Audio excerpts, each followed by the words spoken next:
सिद्धांत का प्रचार करना बहुत सरल होता है।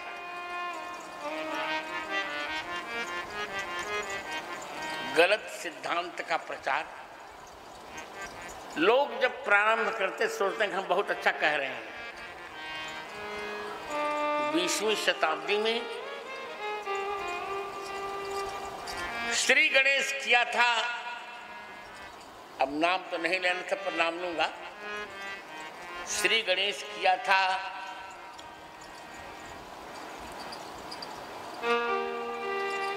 ब्रह्मलीन स्वामी अखंडानंद सरस्वती जी ने, और विस्तार कर दिया रामकिंकरोपाध्याय ने। एक नशा चढ़ा वक्ताओं के यहाँ प्रतीकवाद का।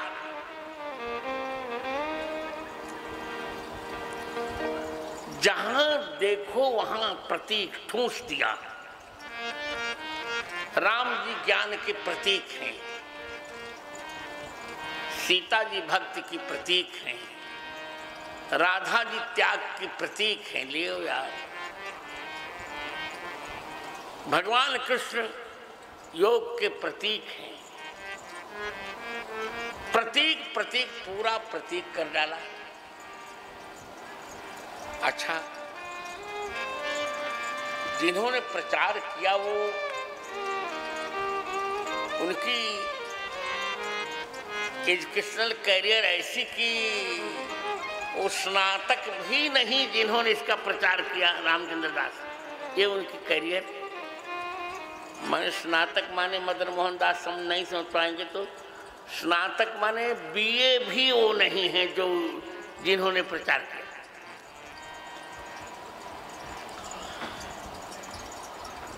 जिन्होंने यूनिवर्सिटी का मुख देखा ही नहीं,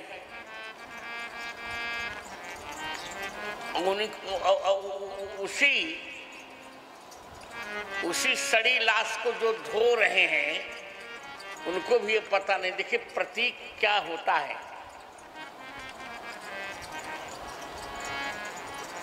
अध्यात्म जगत का आज थोड़ी गंभीरता सुनिए। कथा जरा जल्दी करके, मुझे आज आचार्य जी की समाधि के शिलान्यास के लिए जाना होगा। 6 बजे आज कथा विश्राम मिलेगी, फिर कल और सुना देंगे बढ़िया।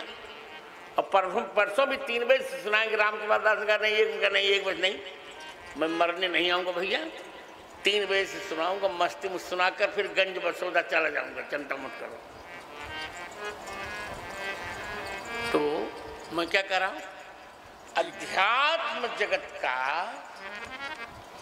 वो भी भारतीय, मैं जानकर विशेषण दे रहा हूँ। रामचंद्र दास इसको बहुत गंभीरता सुनो, बहुत गंभीरता सुनना पड़ेगा इसको। भारतीय अध्यात्म जगत का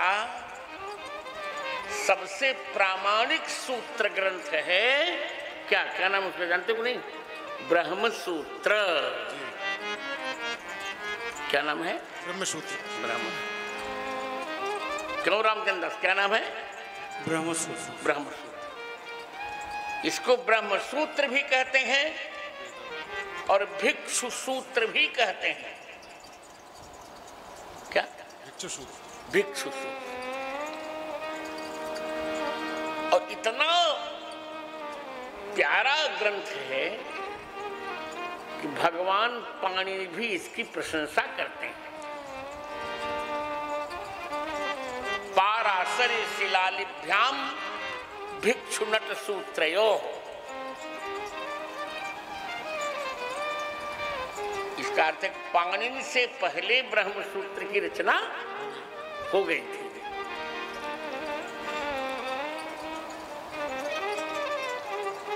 यही वेदांत दर्शन का प्राण है।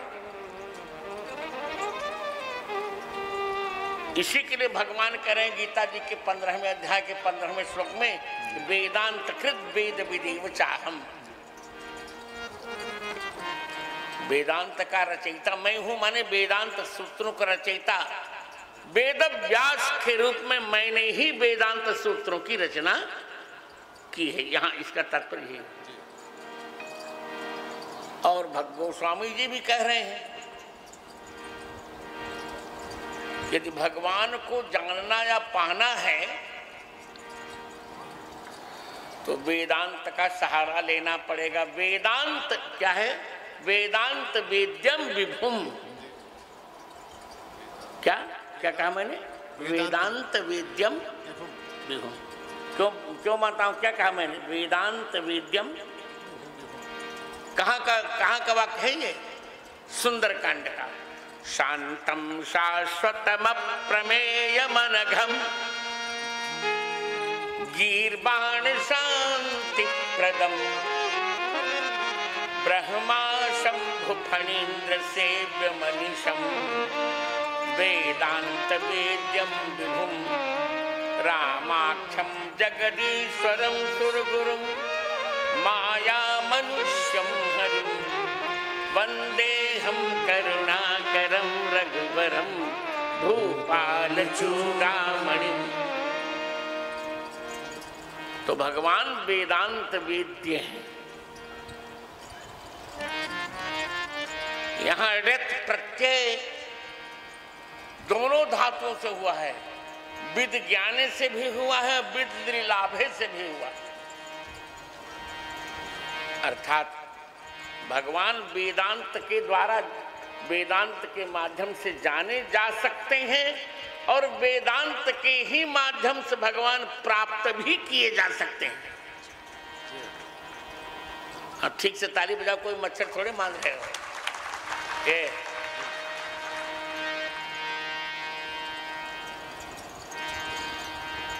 एक हमारे परिचित साधु थे, तो उनको लकवा हो गया था और लकवा हाथ में हुआ, मुख में हुआ। तो हमसे कहा कि जगत गुरु जी तुमको लकवा हो गया है। हमने कहा तुमने जीवन में दो गलती की। मुख से भगवान का मस्ती में कीर्तन नहीं किया और हाथ से भगवान के कीर्तन में ताली नहीं बजाई। तो दोनों। तो मैं क्या कर रहा हूं? भगवान को जानना है और भगवान को पाना है तो क्या करना चाहिए? वेदांत का चिंतन करना चाहिए। अच्छा जी, वेदांत वेद्यम विभुम। संयोग ये है, उस ब्रह्म सूत्र की सूत्रों की संख्या बताऊं आपको, थोड़ी है संख्या, बहुत नहीं है। 455 सूत्र हैं।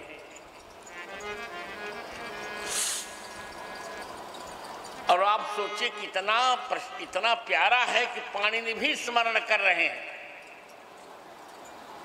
पाराशरी शिलालिभ्याम भिक्षुनट सूत्रयोः। उसी ब्रह्म सूत्र में एक वाक्य कहा गया है, वो सूत्र में पढ़ रहा हूं। न प्रतीके नहीं सह। भगवान वेद व्यास कहते हैं कि प्रतीक से भगवान की उपासना नहीं करनी चाहिए। न प्रतीके। क्यों? बोले नहीं सह, क्योंकि प्रतीक में भगवान रहते ही नहीं। तो जब भगवान प्रतीक में नहीं रहते तो काहे को प्रतीक का एक कमंडल चार करके रखे हो? इससे क्या लाभ होगा? जब भगवान खंडन कर रहे हैं न प्रतीके नहीं सह, कह रहे हैं खबरदार, आपकी भाषा बोल रहा, सावधान नहीं बोल रहे, खबरदार प्रतीकवाद का अवलंब अध्यात्म मत लेना, क्योंकि नहीं सह, क्योंकि भगवान प्रतीक में नहीं रहते। अच्छा, मैं आपको अब व्यवहार से समझाऊं तो आप समझ जाएंगे। देखिए, प्रतीक अर्थ का अर्थ होता है अनुपस्थितौ उपस्थिति कल्पनम प्रतीकम।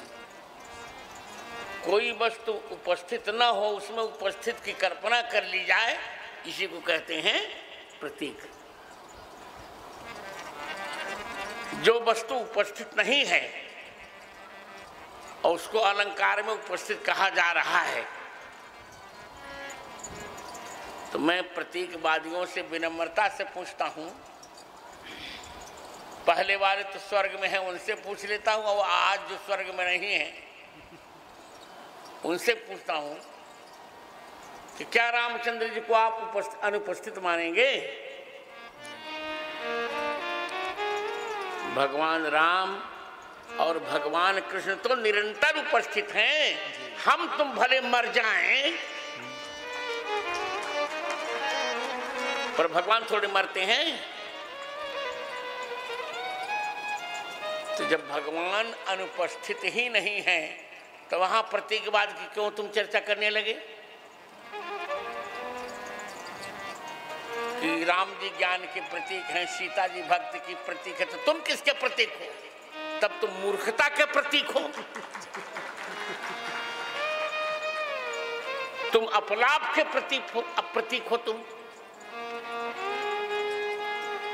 तुम प्रलाप के प्रतीक हो। इसे देखिए, करुणा करके भारतीय संस्कृति की हत्या मत कीजिए और प्रतीकवाद का कोई आधार नहीं है। मुझे यह कहने में बहुत अच्छा लगेगा कि श्री अयोध्या में रामचरितमानस का संगतिवाद उपस्थित हुआ। संगतिवाद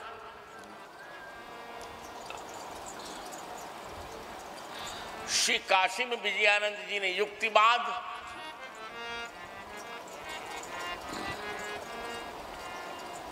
और वृंदावन में बिंदु जी ने, गोस्वामी बिंदु जी ने रसवाद,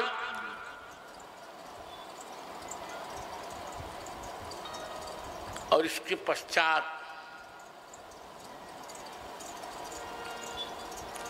किंकर जी ने रामायण में प्रतीकवाद उपस्थित किया, जो प्रामाणिक ही नहीं है।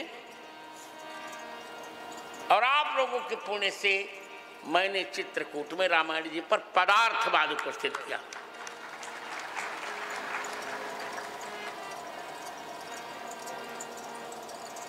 तो देखिए,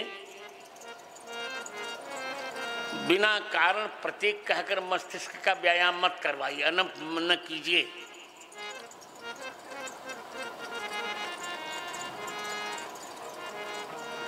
ब्रेन वॉश नहीं आप कर रहे हैं, ये ब्रेन ऑपरेशन हो रहा है।